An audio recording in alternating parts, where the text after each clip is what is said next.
good, y'all? Crosswalk episode 30. Man, it's crazy that we've done this many of them. For Um, real. I mean, it just kind of floated on by.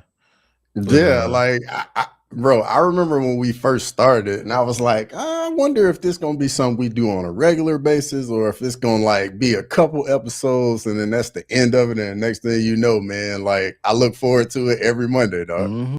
for real, for real. I mean, we be talking about it on Saturday, on Sunday, everything. hmm Yep. So since this is episode 30, we should have been doing this the whole time. But since this is episode 30, give me when you hear the word or hear the number 30, what player of any sport pops into your head?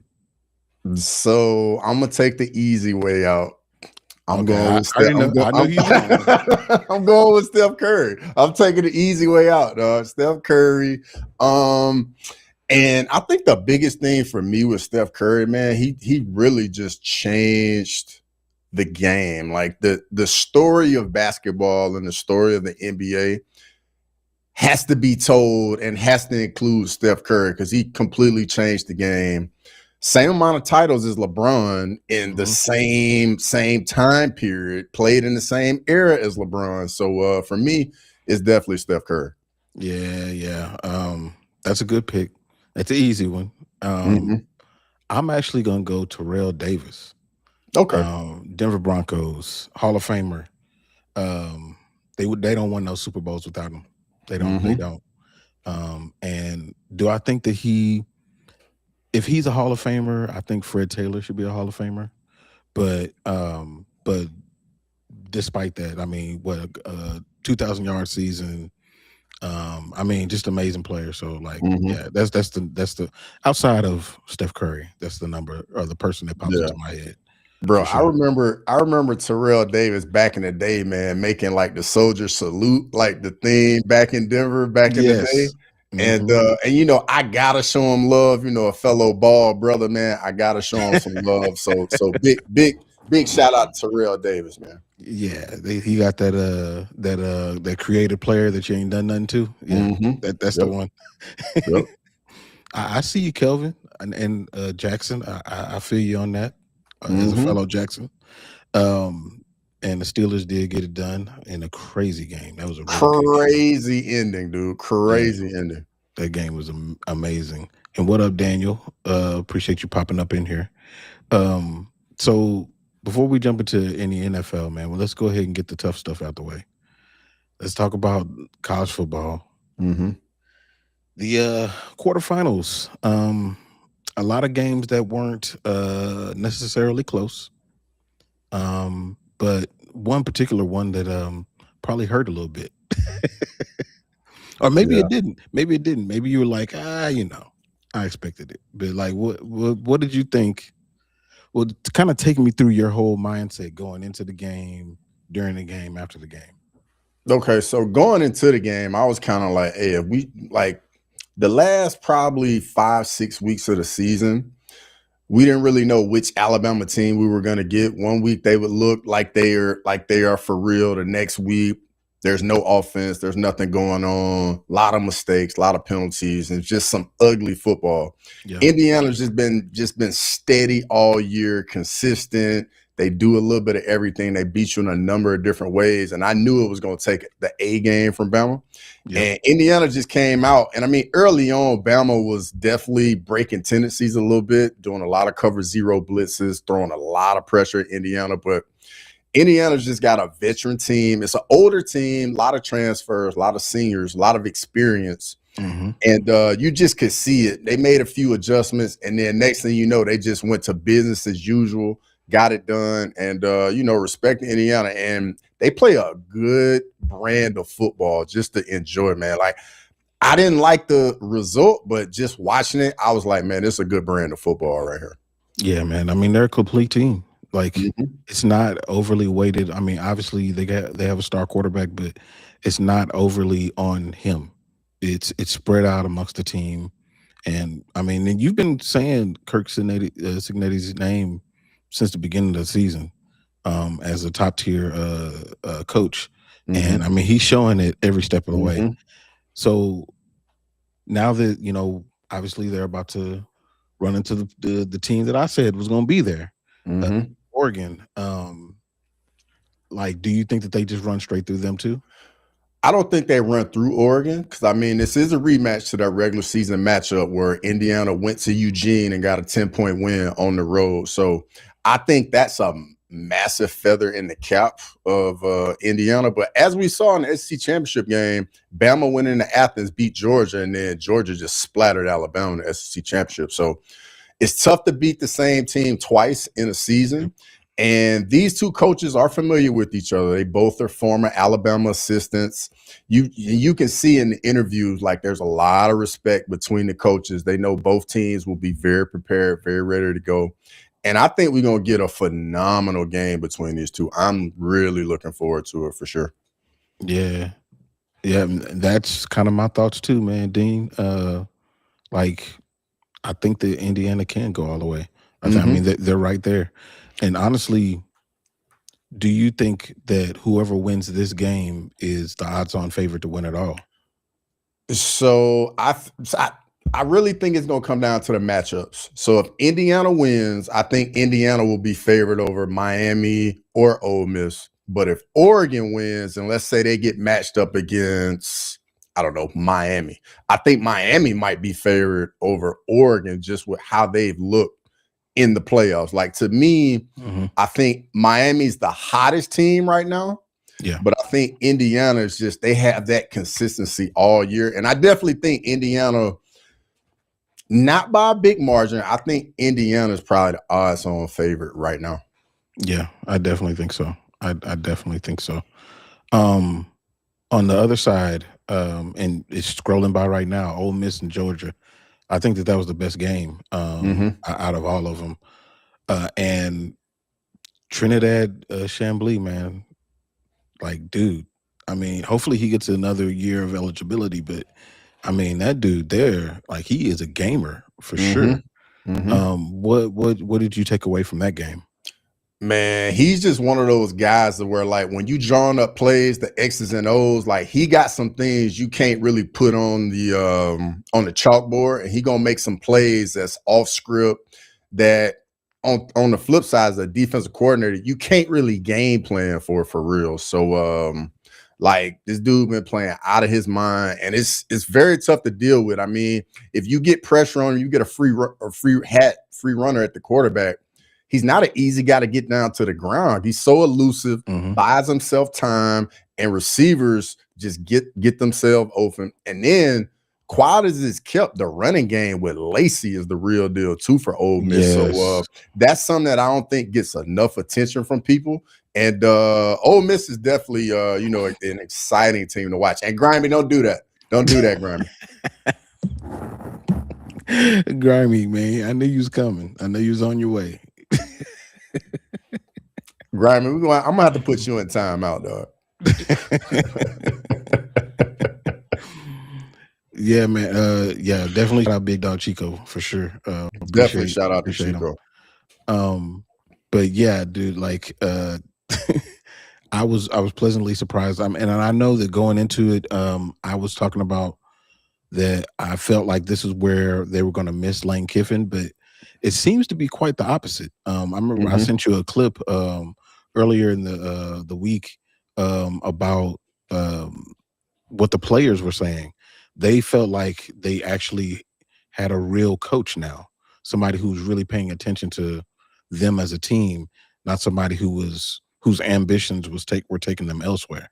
And to hear the players saying that was, I mean, it really kind of affirmed what I felt about the whole situation. But you made a good point, that Lane did build the program. Yeah, he definitely built it. And I think going into that bowl game, like when you have like a rallying cry, something that everybody in the room can get behind and get on board, it definitely can galvanize your team. The real question is going to be, can they sustain that? Can they use that going into the Miami game? Because Miami's got the same type thing. Like they've been doubted by everybody. They beat A&M on the road. They went and they beat the Dragon, Ohio State, when nobody really picked them to win. So I know they got a lot of momentum, a lot of confidence. That defensive line for Miami has been playing out of their mind. Shout out to Ruben Bain and the other Ruben edge Bain. and Yeah. the other edge player they have. And I will say this also too about Miami: the linebackers and the safeties will thump you. And it's beautiful to watch, man. They are so physical, and they set the tone early in the game and let everybody know, like, this the type of game it's gonna be. If you want to come across the middle, you're gonna have to pay the price. Yeah. Yeah, man. I mean, that's the defense that I kind of expected them to play earlier in the year, and I'm glad that they're coming around to it at the right time. And like you said, Ruben Bain, at the beginning of the year, his draft stock was super high. It kind of fell off, but now he's able to reassert himself, and hopefully he can slide into number 12 where the Cowboys picking. He ain't gonna be, hey, if he keep playing like this, bro, he ain't gonna be around. He ain't gonna be around by 12. I wouldn't expect it. I wouldn't expect it. Oh, Danny, that's a really good question, and we're definitely going to address that in just a few minutes. Yeah, we're gonna get to it. That's a great question. Grimy said, I didn't even know that Chamblee was out of D2 Ferris State. Yeah, bro. That's the thing, man. With the NIL and transfer program, bro, you can get found anywhere. You go to a small school and you do a little something, and your tape gets out there, bro. You can get found anywhere. Yeah, for sure. The last semifinal that we didn't really touch on, but it was a blowout. Oregon and Texas Tech. It didn't get up to the score that I thought it was. I thought it was going to be in the 30s, but it was what I thought. I thought that Oregon was way better than them. I thought that Oregon is, they should be in the Final Four. And they've kind of been under the radar since the beginning of the year. Obviously, they took, some losses, but they're right where I thought that they would be. But anything that you took away from that fight, so you was talking about fights from that game. Yeah. So for me going in, like, I know going into it, you were expecting to track me. I wasn't really expecting much from Texas Tech, especially the offense. I knew the front seven and the defense could be a bit disruptive and make it kind of a ugly game, but it just never felt in doubt at any point that Texas Tech was going to be able to put any points on the board. It just felt like they could not do anything offensively at all. So I think Oregon played their like B- game and still won comfortably. Yes, with ease. Do you think, this is the last question before I talk about this transfer portal, do you think that if Notre Dame replaced one of those, either James Madison or Tulane, that this would have been any different? Well, I will say this: whoever they played would have made for a better game. Yeah, that I would say. But the way it's set up is the way it's set up. It's gonna look very different next year with Notre Dame getting left out and all the weight they carry, all the money they have. There will be some changes that are made, and they're probably going to expand the playoff even more to get some more teams in, honestly. Yeah, I think so. So on the transfer portal, so I was reading this earlier that the transfer portal has 4,000 people in it, 4,000 students, which that averages out to 29 students per team, which is absolutely insane. So do you think that this whole process is broken, or is this just the way that things should be? It's definitely broken. Now I'm all for, players being able to transfer. I got no issue with that. Got no problem with them making money. But we got to look on the flip side of it and what's going to end up happening. Yeah, these top quarterbacks are going to get their bag. The top players going to get their money, and a lot of kids are going to get money. But on the flip side, it's going to be a lot of kids left holding the bag. Like, what's going on? Like, where's mine? Like, with no home to go to, and it's kind of be like, where do I go? What do I do? And to me, it kind of reminds me of when the NBA allowed like high school to the NBA, and you had these kids that would declare for the draft, would go undrafted, and now it's kind of like, what are you going to do now? You got to go overseas. What are you going to do? And I think what's going to end up happening, it's the wild, wild west right now. All this stuff is going on, and they're probably going to reel it back in to where there's going to be some type of like stipulations where if, I don't know, like change the date of the portal. Because I mean, I know, matter of fact, I think I sent this to you like about a week ago, but Oklahoma State and Iowa State, I think they only have like 20 people on their top scholarship players on their entire roster right now. So Yeah. how are they going to like get a team together if all these guys leave, go in the portal? And it's just, I don't know. It's just crazy right now. Bro, I already know who's going to Oklahoma State. And Oh it's yeah, your boy, it's the the QB, right? majority, the QB and the number one receiver from North Texas. Oh, they're gonna get some people. They got the head coach, the quarterback, and the top receiver. I mean, that's what's gonna happen. We just gonna get the lower teams are just gonna get fleeced for their talent. That's just what's gonna happen. But so check out this clip I saw. Hopefully, there's been a lot of talk lately about James Nagy, a 6'11", 24-year-old player from Nigeria who's been through the NBA draft process. He was drafted number 31 in that draft in the second round, but never played an NBA game, never signed an NBA contract. He's played in some NBA Summer League games, but he's been playing overseas in Spain, and he just enrolled at Baylor as a midseason transfer. He's never been enrolled in college as a full-time student before.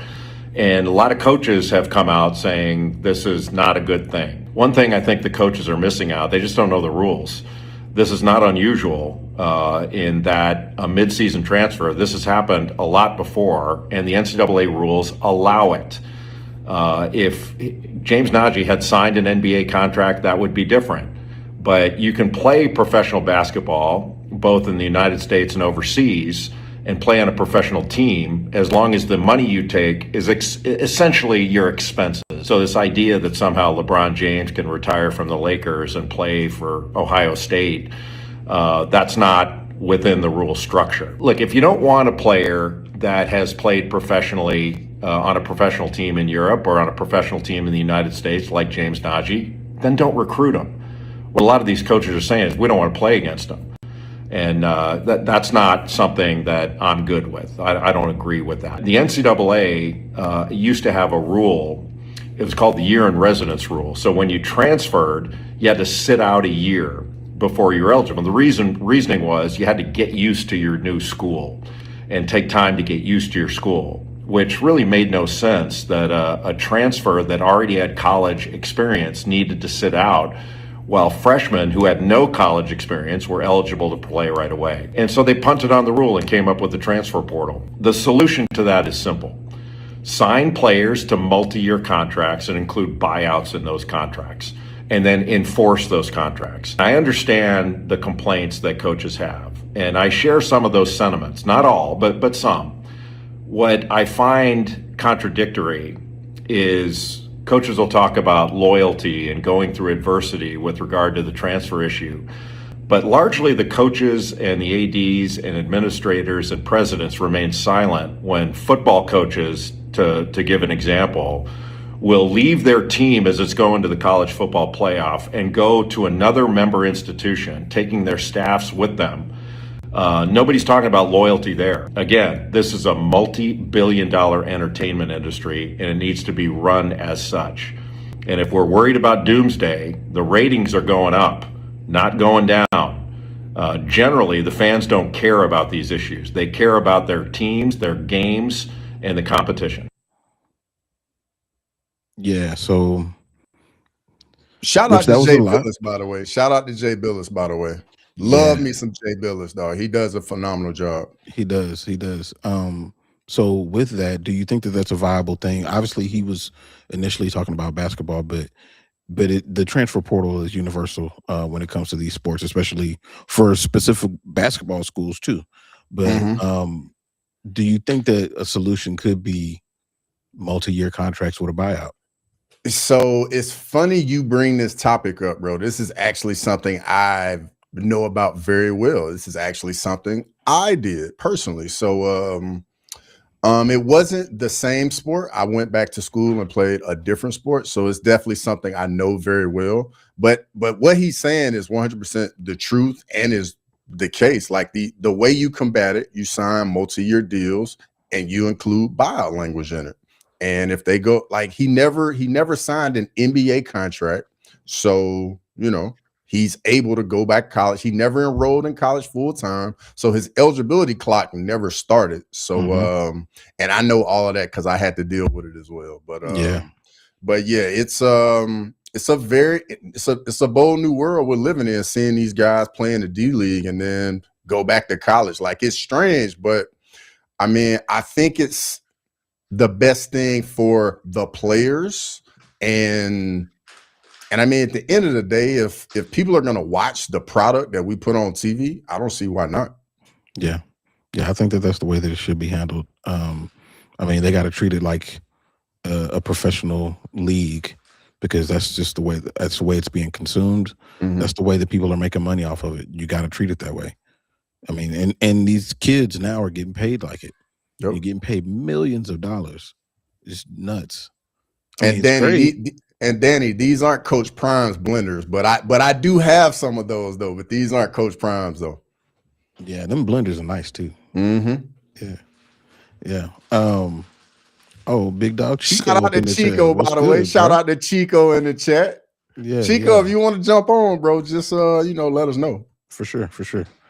All right, so let's jump into some NFL. So we got Black Monday is today, and a variety of people got fired. My favorite firing was Kevin Stefanski, but the Cardinals also fired Jonathan Gannon, and Atlanta fired Raheem Morris. Pete Carroll got fired as well. This thing says out in Seattle. It's crazy. Anyway, so out of those firings, who do you think is going to get a job? I think Raheem Morris is definitely going to get a job, and I also think Stefanski will get a job, but not a head coach. I think he'll go back to being a coordinator. But Raheem Morris, I definitely think he'll get another job. I mean, he's got a bunch of head coaching experience. Didn't even have a really bad year. Kind of, Penix got hurt. They still had Kirk Cousins, and Kirk Cousins just, he's just not that guy worth all that money they gave him that deal for. Pete Carroll with the Raiders, like it just wasn't a fit, and they just weren't able to have any type of success there.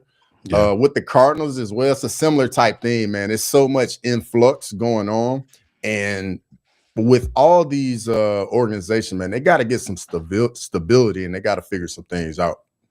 Yeah, man, I agree. I was actually surprised that Raheem Morris got let go, considering the fact that they were on a 4th game winning streak. They kind of turned things around. They kind of used that as a springboard into next season.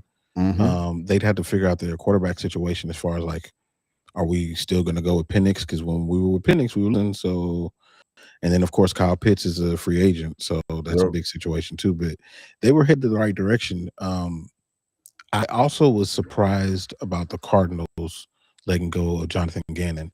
Now, obviously, their record was terrible, but they lost their starting quarterback very early in the season. They had to scramble to get things together. I think Jacoby Brissett did, a really good job as a backup, but he's a backup for a reason. So, I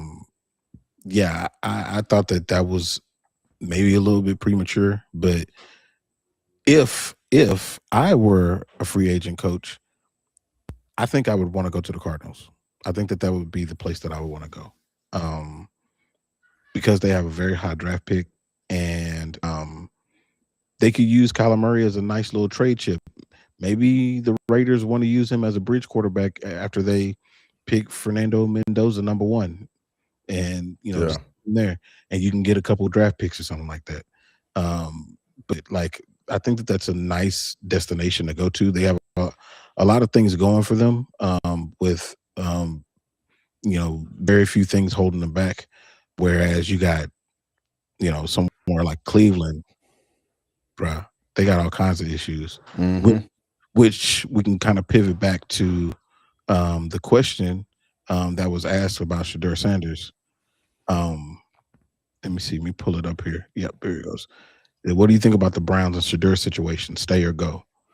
I definitely think they should keep Shador. They should build around him because I mean the thing about the Browns, they have so many issues elsewhere that even if they bring in another young quarterback, they're gonna be in the same exact spot they're in now. Yep. So I think they should bring in some O-line help. First and foremost, that's got to be priority number one. You got to protect your young quarterback, and you got to let Shador go out there and take his bumps and learn. Because I mean, if we look at all these young quarterbacks that's having success right now, they all had to deal with adversity early in their career. It's just part of the process. It's normal. You're gonna go through with it, but these guys are gonna get better. They are competitors. You know what I mean? So that's what I personally think about it. But hey, we'll see what happens. Oh, and then on top of it, I don't know if you saw it, but there was a video of Raheem Morris right after he gave the press conference at the game yesterday. Arthur Blank hugged him, and I think I don't know if it was his son or somebody else, maybe the GM, like they all like hugged him, and then they fired him like a couple hours later, bro. Like it's an evil world we live in, dog. Man, it's all business. Man, I need to get a J. Cole clip up in here. It's him saying "cold world" because that's what it is. That's nasty work, man. Man, I'd be mad, but man, I think when it comes to Cleveland, I agree that Shador, he should enter next year as a starter. I don't think that they should draft a quarterback. They got the number 6 pick. Any viable quarterback, even if Dante Moore comes out of Oregon with Fernando Mendoza, I think that they're going to be picked very, very, very high, 1, 2, probably. At number 6, you just pick the best available, honestly, because they have a lot of holes. You let David Njoku go because you got Harold Fanning Jr. And you roll with that, man. You got a really good, I mean, obviously, you got the best football player on the earth in Myles Garrett. So you can build more around that with your defense, which is not a bad defense. And then just figure out the pieces for your offense. I mean, they got things to do. Obviously, they got Deshaun. I saw you put that grimy in. That's an albatross. They need to figure out a way to get out of that situation. But trading or getting rid of Shador and bringing in somebody else is not going to fix the Deshaun Watson situation. Nope. So I say you roll what you got. And then on top of it, like let's say you roll with Shador next year, the quarterbacks coming out next year are going to be way better than the quarterbacks coming out this year because Arch Manning took another step this year. He's going back, so he'll be in the draft next year. Ty Simpson, we don't know if he's going back or if he's coming out this year. Because really, this year for me, I think Mendoza's the only guy that is like the franchise like builder, like you can really build around for real. I agree. So let me get back to this. Oh, out of all of those openings, those job openings, which one would you take if you were a coach? I would probably go with the Falcons just because you already got a proven monster at running back that is going to make life so much easier for your quarterback. You got a young quarterback, you got a backup that maybe you can move, you can do something with. Because I mean, me personally with the Cardinals, I mean that franchise has just been so bad for so long, and I think they really only had success for like a brief moment in time. So I would personally go with the Falcons. Yeah, it's not a bad pick. I mean, they do have some studs on that team, starting with Bijan Robinson, who I think he had over 2,000 yards from scrimmage this year. Like amazing. He's an amazing player. Oh, before I move on, do you think that Bijan Robinson's a better player than Saquon Barkley?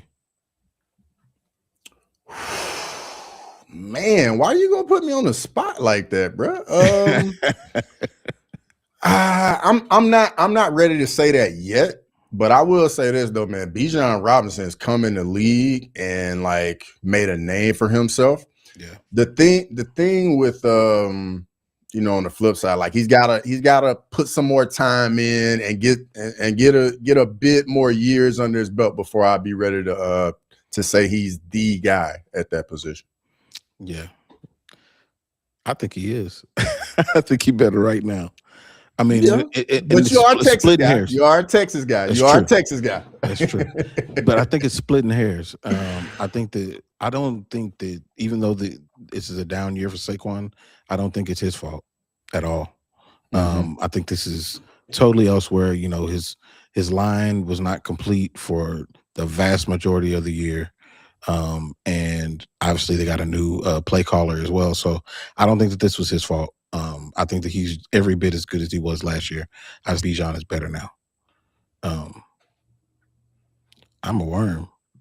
Boy, we getting some stuff in this chat, boy. Bro, I have no idea. When I saw, I was like, "What is going on?" Hey, remember last year somebody came out, or last week somebody came out the closet. Came out and said they were gay. I was like, man, congratulations.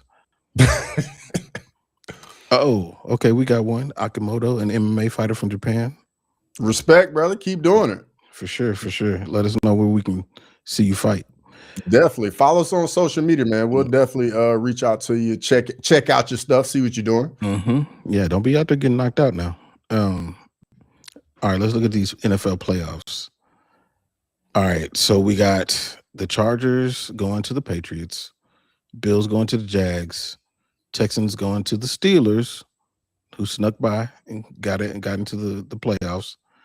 The Packers going to the Bears, 49ers to the Eagles, Rams to the Panthers, and of course the Broncos and the Seahawks both have byes. So out of all of these games, which one kind of jumps off the page to you? I mean, the NFL's oldest rivalry, the Packers Bears. How could it not be the Packers Bears, bro? Like the energy in the building is going to be crazy.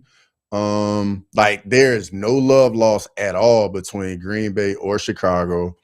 You know, we get to see two young quarterbacks on a big stage in the playoffs, must-see TV. I'm really looking forward to that. And I mean, honestly, I'm gonna watch all these games. I ain't gonna cap right now. I'm watching every single one of them. Got to. Yeah. Going into the Texans Steelers game, I'll briefly touch on that. Man, the Texans, in my opinion, like them in Denver, I think they got the best two defenses going into the playoffs. Like the way that the Texans defense is kind of put together is very well done. You got two monster edge rushers. You got two elite corners, and they don't have to blitz very much, and they get pressure. And the DBs secondary know the ball's got to come out quick. So that defense really gets after people. I think they are going to get after Aaron Rodgers. DK Metcalf will be back. So that game is going to be phenomenal. Bills Jaguars is kind of like, does Josh Allen, does he finally take that step? There's no Mahomes in the playoffs. So can he get to the Super Bowl this year? Or does Trevor Lawrence take that next step in his development and where he is in the pecking order of quarterbacks in the NFL? Then you go to the Chargers, Patriots, Harbaugh in the playoffs, phenomenal. Drake May, your boy who you was talking about early in the year, and the Pats, like, what's he going to do? Is he going to take that next step?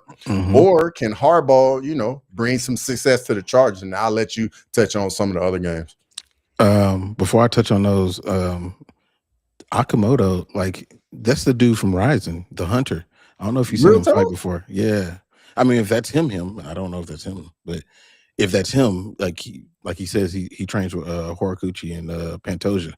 That's what's up. That's what's up. Yo, if it's really you, dog, we might have to get you on an episode, man. For real. For real. Let us. We got to connect.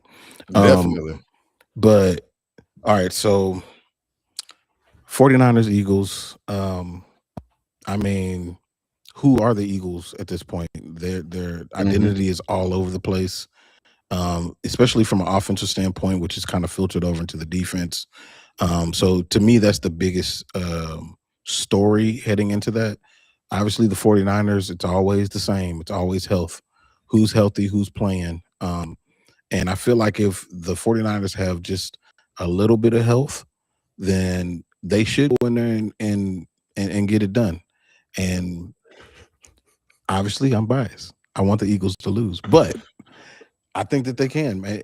But I don't like the 49ers either. But I think that they've proven that they've been able to do a lot with less. during this season in all kinds of different ways, losing their quarterback. Christian McCaffrey's got he's been healthy, surprisingly, but their receiving core has been all over the place. So just the fact that they've been able to do all those things with the injuries that they've sustained, I feel like they might be able to go in there and get it done. Panthers. Rams should run right through the Panthers, honestly. Yeah. And obviously, I've been the big champion of the Panthers, and this is about as far as I thought that they were going to get. So this is it. I mean, it's already a successful season for them. I think that they are a year ahead of where they thought they were going to be as far as winning the division. But I think this is kind of where it stops, where the Jimmies and Joes are just going to be a little bit better on the Rams side. And the Rams need a win because they've kind of fell into the playoffs towards the end of the season. Let's see, which one did you not cover? I think you might have covered all of them. Yeah, I think I was just yapping about 4 different games. That's my bad right there, bro. Oh no, you good. You good. You good. And then also obviously y'all know the Broncos and the Seahawks will get a bye. Man, these are kind of the most lackluster bye people Real or talk. teams that got a bye. Real talk. I mean, there's just no dominance. I think the Seahawks, man, the story of the Seahawks is just a massive turnaround by McDonald, man. Like he came in there and that defense is flying around. They're playing elite defense. But honestly, both teams playing elite defense. And in the playoffs, man, it's all about playing defense, running the football, and defense wins championships. Yeah, that's true. Oh, dang. I didn't mean to talk bad about your team. I didn't really talk bad about them. I mean, I didn't say nothing bad. Matter of fact, I said they was going to win. So, like, it wasn't bad. Yeah, but he's a Cowboys fan, man. Of course he ain't going to like the Niners or the Eagles. Yeah. I mean, I had to live through, obviously, during the 80s, I was independent of teams, so I just liked players. So I loved Jerry Rice and Joe Montana. They were 2 of my favorite players. John Taylor, Roger Craig, all of those dudes.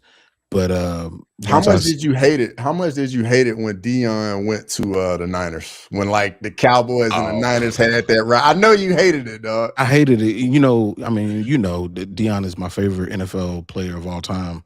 So it was when he went to the Niners, I was like, I can't really root for you right now. Yep. But he fixed it, the year after that. Yeah, then he came over to the Cowboys. It was all good then at that point. Yeah, him and Charles Haley, come on through, man. Come to a winner. You know what I'm saying? So that's what he did. And the rest is history. So but I mean, when if it's 49ers versus Eagles, I'm gonna pick 49ers every day. Of course. There's nothing about the Eagles I'm gonna root for. Let's see. Oh, so with everything set up the way that it is, we got these teams, the Broncos and the Seahawks with these bye weeks. Who do you favor as the Super Bowl matchup? Now that you see how things are going to match up, who's playing who? Well, I mean, the thing about the NFL too is like after the games they reseeded, so that determines who plays who. And when it comes to football, it's all about the matchups, like how teams match up against one another. But I think Matthew Stafford is going to be tough to deal with in the playoffs. I think he's going to show up. Yeah. I don't know if I trust Sam Darnold in the playoffs. I think at some point he's going to have a game or two where he is just not doing much for the Seahawks. So I'm going to lean with the Rams in the NFC, and then the AFC. I think this might be the time Josh Allen, man, can get over the hump and get to the Super Bowl, man. There's no Patrick Mahomes in the playoffs, man, waiting on him. So I think this might be the time Josh Allen can get through and get to the Super Bowl. Dude, it's no Patrick Mahomes. There's no Lamar Jackson. There's no Joe Burrow. Like the excuses are all gone. So I'm gonna say that the Bills get it done and they get to the Super Bowl. And I also think that they're going to be playing the Rams. I think the Rams fell apart at the right time. I think that now they have.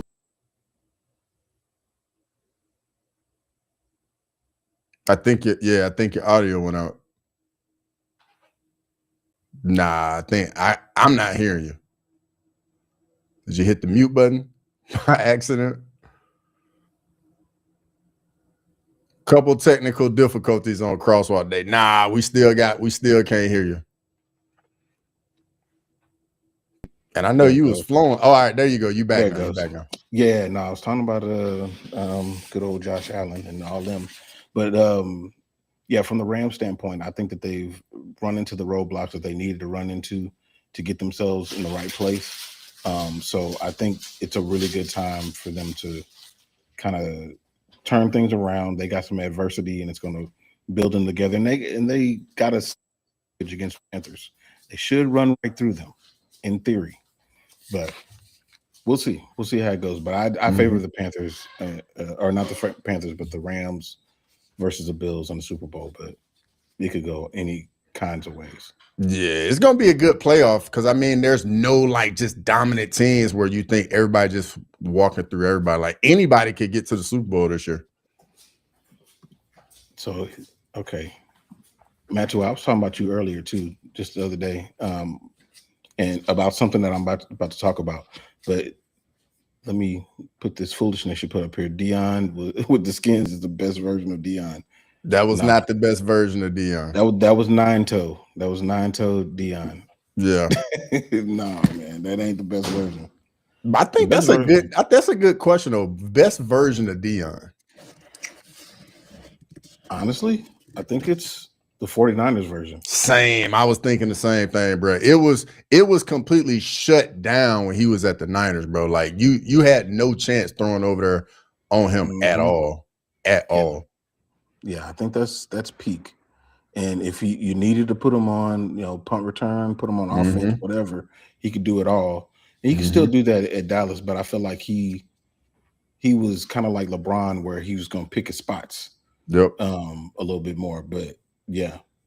Yeah, and then on top of it, man, when he was with the Cowboys, that's when he was having the turf toe issues with the Cowboys. I remember that. Yep. And by the time he got to Washington, that's when he was 9-toe because that turf toe was done.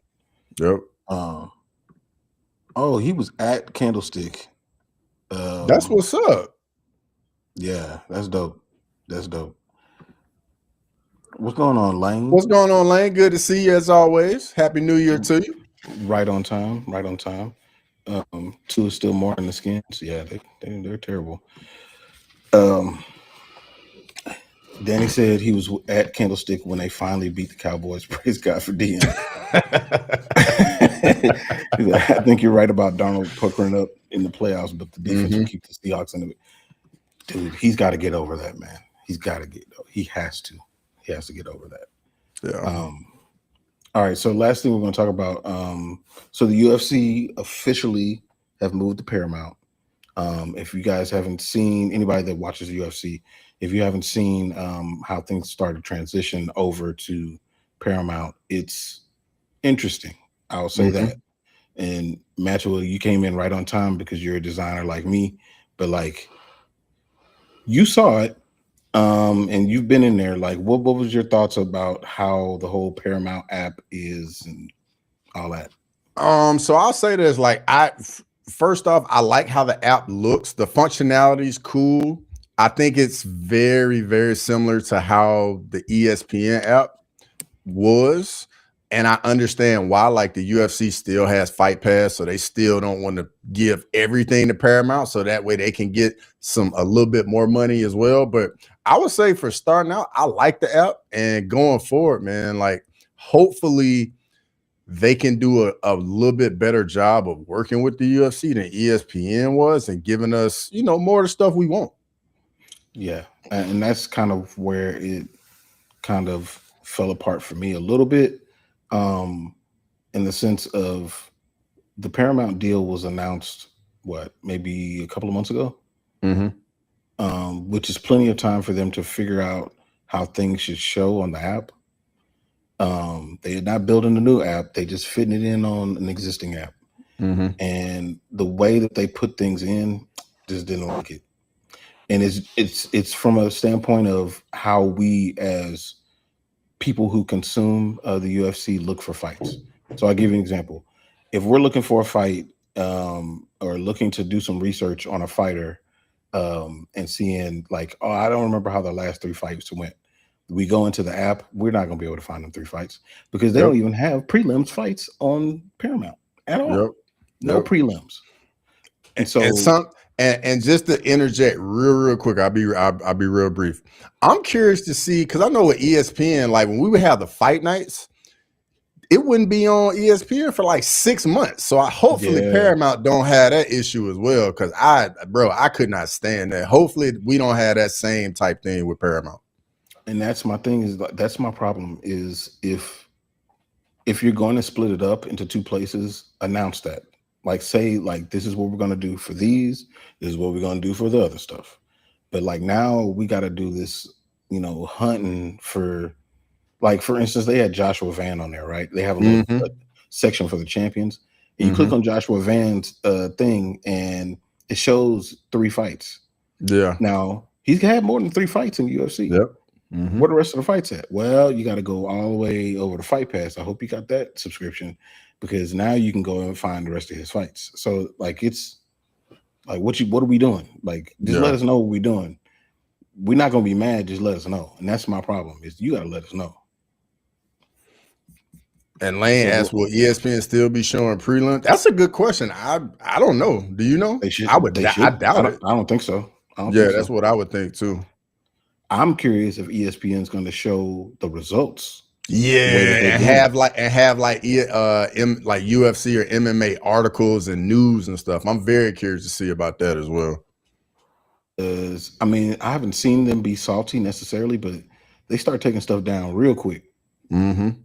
Real quick. So I don't know. I'm not sure how they're going to do it. And maybe that was part of the agreement. Like, hey, on this day, start taking stuff down or whatever. But yeah, I mean, it's not as bad as when the UFC went to Fox.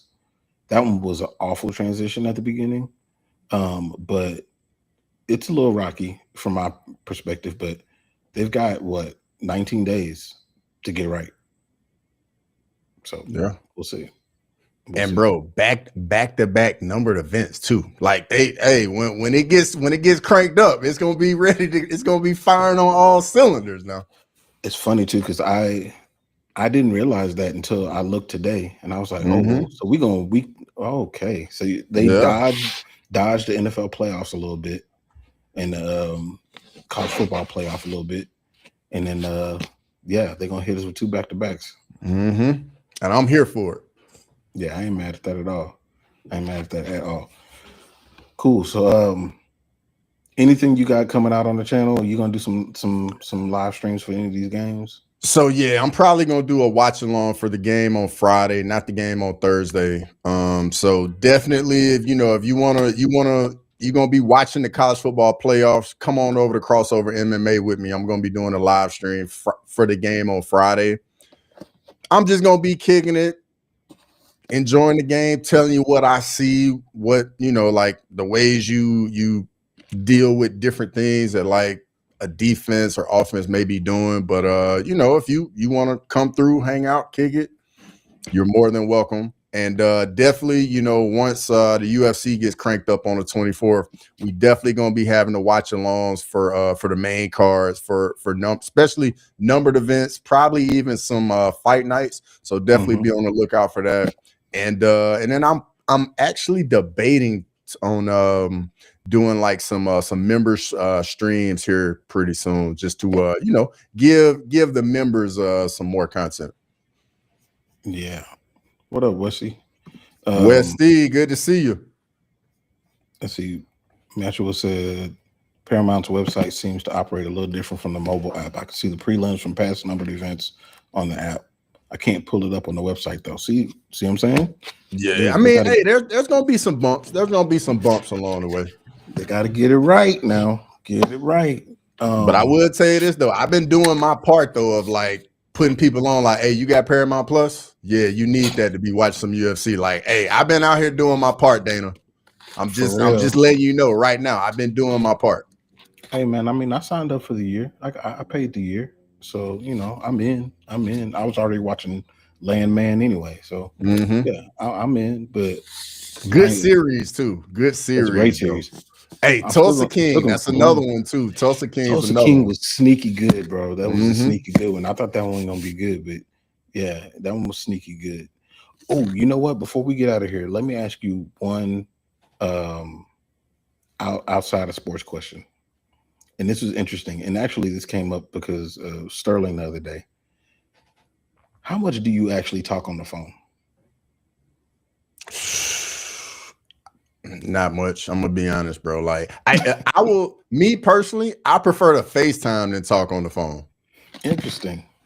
Yeah, because if I'm gonna talk, like I want to like see you, so like there ain't no confusion, none of that. And shout out to Lane. I heard about Mobland too. I actually heard about that this Hmm. weekend. I definitely need to check that out. But what about you though? Nah, bro, I don't talk on the phone at all. Like, so I mean, it's rare. So like, it's almost got to be organized. Like, you got to be Mm-hmm. like, I'm gonna call you at such and such a time. So because you know, when I'll be with my kids, or Mm-hmm. if I'm not with my kids, I'm like, you know, this is my solitude time. You know, Yeah, to I don't talk to want to them. talk to nobody. I don't feel like talking. You know what I'm saying? I don't feel like talking. It's like it ain't got nothing to do with you. It's just like, hey, look, I don't feel like talking right now. When are you available? Mm-hmm. And then But if I am on the phone, like we talking about exactly what you need, and then all right, I'll holler at you later. yes, yes, no chit chat, no small talk. That's for in person. UFC on Netflix right now. What? What? Really, Danny? I did not know that. That's interesting. Boy, they just spreading themselves thin. Uh, but oh, before we jump off of here, go ahead and give Danny the backgrounds. Man, look, I am not a professional athlete. I didn't play in college. Well, I mean, I did athletics in college, but it wasn't football. And so, but I'm a massive just sports fan. I've been involved in sports for forever. So, and from a technical standpoint, from being in it, helping coach it and all that stuff. So that's kind of where I come at it from. But crossover has a very different introspective on sports and his way into it. Yeah, So, so my background, former professional athlete, played baseball professionally, played Division I football in college, love sports, major MMA fan, but I watch almost all sports. And I mean, like, I'm that guy, like, especially during college football. Like, I got 5, 6, 7 games going at once, and people are like, "How do you do it?" I'm like, "Hey, I've been doing this for a while. Like, it's just what I do." So, yeah, man, I'm all about sports, man, for real. I enjoy it just as much as y'all do. yeah, his house You looked see like a that data Trey a Young about to date. get traded? I see you, Tats. Traded to I who though? Yeah, this my thing about Who? Trey Young. I don't think teams really want him for real, because like people No. don't really like playing for him. He doesn't play any defense at all. So I'm just like, what are you gonna get back for him? I mean, it's to me like a team would get him at a different price point. Like if you put him in somewhere like Orlando, who has, you know, they struggle with their point guard play, then I think it would work, but not for that amount, not for 40 some odd million. Yeah. That's not going to work. Yeah, I think he would have to go somewhere where you got a veteran presence at head coach that can really get him in line and have him playing basketball the right way. I'm curious where he's going to go. Mark Stein said the Wizards are talking to them about a package revolving around CJ McCollum and other stuff. If that's the case, that's dumb. That's dumb. Don't trade him for CJ. And CJ's been hooping, but for what? CJ don't play on defense neither. Yeah. Why would you do that? Those braids are real, yeah. Oh wow, they coming for you today, dog. It's Danny, Hey. man. Danny said he was a loose cannon, Danny 007. But not yet. He's real, man. This is year 20, actually. Year 20. That's wild. That's wild, bro. That is Yeah. wild. Yeah, we got one extreme to the other over here on the show. For real. For real. Oh, speaking of basketball, before we jump off of here, next week I'll show everybody the record draft that we did. Me, Cross, and Chico. I haven't updated it since a little bit earlier in the year, and I mean you were running away with it because yeah, because I got a couple good teams, yeah. But we'll see how it is now because it's gonna be it's got a lot of injuries going on, so we'll see. We'll see how I update that. But other than that, man, we appreciate y'all jumping on here. Make sure y'all go and sub to Making the Walk, to Crossover MMA, and the BiggDoggChico. If you haven't done so already. But yeah, until next time. Peace.